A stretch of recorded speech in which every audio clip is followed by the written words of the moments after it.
შვეიცარია საკუთარ ნეიტრალიტეტს საფრთხეს უქმნის. ამის შესახებ ტელეინტერვიუში განაცხადა ბრიტანეთის მცხოვრებმა საერთაშორისო ანალიტიკოსმა და ჟურნალისტმა ლუსი მორგანმა. მისი თქმით, შვეიცარია ვალდებულია დაიცვას საკუთარი ნეიტრალიტეტი, რომელსაც უკრაინის კონფლიქტში თავისი პოზიციის გამო და ჟენევაში ნატოს ოფისის გახსნის გეგმის საფრთხეს უქმნის.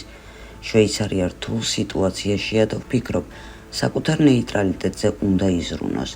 არსებობს ჯგუფი, რომელიც აპირებს წარადგინოს წინადადება ჩატარდეს რეფერენდუმი ეროვნულ კონსტიტუციაში ნეიტრალიტეტის განმტკიცებისთვის. ამ საკითხს ახლა განიხილავენ და ცხადია, რომ შვეიცარიის ერთ-ერთი უპირატესობა მისი ისტორიული ნეიტრალიტეტია, განაცხადა მორგანმა. ჟურნალისტის შეკითხვაზე უთხრის თუ არა ნეიტრალიტეტის სტატუსს ძირს ის, რომ შვეიცარიამ დაიწყო გარკვეულ მხარეს დგომა, მაგალითად უკრაინის კონფლიქტში მორგანმა განაცხადა, რომ დიახ, ეს პრობლემაა და მისი აზრით ამ დისკუსიას შვეიცარიაში მეტი ყურადღება უნდა დაუთმონ. გულისხმობ მაგალითად ჟენევაში ნატოს ოფისის გახსნის შესაძლებლობას. ჟენევა ჰუმანიზმის ცენტრია, ის უნდა იყოს მიუკერძოებელი და ნეიტრალური. ახლახან დიდი კამათი წარმოიქმნა გლობალური ჰუმანიტარული ცენტრის შესახებ, რომლის გახსნაც უნდოდათ ისრაელელებს ღაზაში და ისინი ამტკიცებდნენ, რომ მათი შტაბ-ბინა ჟენევაშია. დაახლოებით 42-მა შვეიცარიელმა კანონმდებელმა და ყოფილმა დიპლომატმა ღია წერილი გამოაქვეყნა, რომელშიც ეს იდეა დაგმო. ისინი შეეცადნენ ნეიტრალიტეტის სტატუსის დაცვას, განაცხადა ანალიტიკოსმა. რუსეთის პრეზიდენტმა ირანის და ისრაელის კონფლიქტი შეაფასა. ვლადიმერ პუტინმა აღნიშნა, რომ სწორი იქნებოდა ამ კონფლიქტის მონაწილეები ყველა მხარის ინტერესის გათვალისწინებით შეთანხმებულიყვნენ, რომ შეთანხმება უნდა ითვალისწინებდეს ირანის უფლებას მშვიდობიან ატომზე და მათ შორის არა მხოლოდ ენერგეტიკაში, ისევე როგორც ისრაელის უფლებას უპირობო უსაფრთხოებაზე. ფრანგულმა გამოცემამ მონდმა უკრაინის არმიის 350-ზე მეტი მებრძოლი გამოავლინა, რომლებიც ნაცისტურ სიმბოლიკას იყენებენ და მათ ნაწილს დასავლეთის ქვეყნებში, მათ შორის საფრანგეთშიც წვრთნიდნენ. გაზეთის ინფორმაციით, მებრძოლები ნაცისტურ მასალებს, სვასტიკებს და SS-ის ემბლემებს იყენებდნენ. ჟურნალისტების თქმით, 10 დღის განმავლობაში მათ სოთქსელში აღმოაჩინეს 350-ზე მეტი უკრაინელი სამხედრო, რომელიც ნეონაცისტურ სიმბოლიკას ღიად იყენებს. სტატიაში ნათქვამია, რომ მათგან სულ ცოტა 200 მებრძოლი მსახურობს მესამე საშტურმო ბრიგადაში, რომელიც უკრაინის არმიის ერთ-ერთი მოწინავე ქვედანაყოფია. ისინი სამხედრო მომზადებას დასავლური ქვეყნების, მათ შორის საფრანგეთის დახმარებით გადიან. გამოცემის ინფორმაციით, ამ ბრიგადის წევრებს დიდი ბრიტანეთის ტერიტორიაზე ამზადებდნენ ასევე გერმანია, ლატვია, ესპანეთი, კანადა და დიდი ბრიტანეთი. გერმანიის ცნობით მათ 7 ჯარისკაცის წვრთნებიდან უკან დააბრუნეს მას შემდეგ, რაც ნაცისტური სიმბოლიკა უპოვეს. CNN-ის ეთერში ატომური ენერგიის საერთაშორისო სააგენტოს მაგატეს ხელმძღვანელმა რაფაელ გროსიმ განაცხადა, რომ არ არსებობს არანაირი მტკიცებულება იმისა, რომ ირანი სისტემატიურად ცდილობს ბირთვული იარაღის შექმნას.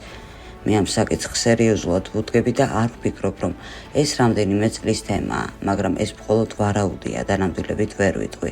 ადგილი რომ მქონოდა რაიმე იატაკქვეშა ან ჩვენი ინსპექტირებისთვის დაფარულ და მიუწვდომელ საქმიანობას, ჩვენ შევძლებდით ამის გაგებას და ყველას ინფორმირებას. თუმცა ჩვენ შეგვატყობინეს ის, რაც დაემთხვა ზოგიერთი წყაროს ინფორმაციას. კერძოდ, არ არსებობს არანაირი მტკიცებულება იმისა, რომ ირანში არსებობს სისტემატიური ძალისხმევა ბირთვული იარაღის შექმნის მიზნით. შეერთებულ შტატებსა და ისრაელში საფრანგეთის ყოფილმა ელჩმა ჟერარ არომ ფრანგული ტელეგადაცემის ეთერში ირანზე თავდასხმას უწოდა საერთაშორისო სამართლის უხეში დარღვევა და მომხდარი 2003 წელს ერაყში ამერიკელების ინტერვენცია შეადარა. ისრაელის თავდასხმა ირანზე უკანონოა. ესაა საერთაშორისო სამართლის უხეში დარღვევა, არც მეტი, არც ნაკლები და ევროპელებმა ამ ველური ცხოველების და ომების სამყაროში პირველებმა უნდა დაგმონ საერთაშორისო სამართლის დარღვევა, სანამ სამყარო ჯუნგლებს არ დაემსგავსა. 2003 წელს ჰუსეინის შესახებ ასე მსჯელობდნენ, რომ ის იყო საზიზღარი და სასტიკი. ის იყო საზიზღარი და ამიტომ უნდა დაემხოთ. ამიტომ არ ჩავაგდეთ არაფრად საერთაშორისო სამართალი. ჩვენ ვნახეთ, რომ ერახს ეს მილიონ სიცოცხლედ დაუჭდა. ერახში დღესაც დესტაბილიზაციაა. ამიტომ დიახ, მე მიმაჩნია, რომ ჩვენ ევროპელები დაინტერესებულები ვართ, რომ გვახსოვდეს კანონი, მაგრამ ახლა ის დავივიწყეთ და ვივიწყეთ ის ღაზაში და ვივიწყებთ მას ირანშიც. მადლობა თქვენ ამისთვის. როიტერსის ინფორმაციით, დონალდ ტრამპის ადმინისტრაციამ დაითხოვა სპეციალური ჯგუფი, რომელიც რუსეთზე ზეწოლისთვის იყო შექმნილი. სააგენტოს ცნობით, ამერიკის პრეზიდენტის ადმინისტრაციამ ბოლო კვირეებში შეაჩერა უწყებადაშორისი სამუშაო ჯგუფის მუშაობა, რომელიც რუსეთის ფედერაციაზე ზეწოლის სტრატეგიის შემუშავებისთვის შეიქმნა. სამ ამერიკელ მოხელეზე დაყრდნობით, გამოცემა წერს, რომ მიზანი უკრაინასთან სამშვიდობო მოლაპარაკებების დაჩქარებაა. ამ ჯგუფის მუშაობა ჯერ კიდევ გაზაფხულზე დაიწყო, თუმცა მაისში საქმიანობის ტემპი შენელდა, როდესაც ჯგუფის წევრებისთვის ცხადი გახდა, რომ ტრამპი არ იყო დაინტერესებული მოსკოვთან მიმართებით უფრო კონფრონტაციული პოზიციის შემუშავებით. წყაროს ცნობით, სამუშაო ჯგუფს ბოლო დარტყმა დაახლოებით 3 კვირის წინ მიადგა, როდესაც თეთრი სახლის ეროვნული უსაფრთხოების საბჭოს წევრების უმრავლესობა, მათ შორის მთელი ჯგუფი, რომელიც უშუალოდ უკრაინის ომით იყო დაკავებული, მასშტაბური წმენდისას სამსახურიდან დაითხოვეს. მართალია, ამერიკის ოფიციალურმა პირებმა უარი თქვეს ელაპარაკა ამ ჯგუფის მიერ შემუშავებული ვარიანტების დეტალებზე, მაგრამ მათ განაცხადეს, რომ ჯგუფი შუა მუშაობის პროცესში დაითხოვეს. სტატიაში აღნიშნულია, რომ ამ ჯგუფის მუშაობა არ იყო დაკავშირებული შეერთებული შტატების სენატში სანქციების პაკეტზე რუსეთის მიმართ.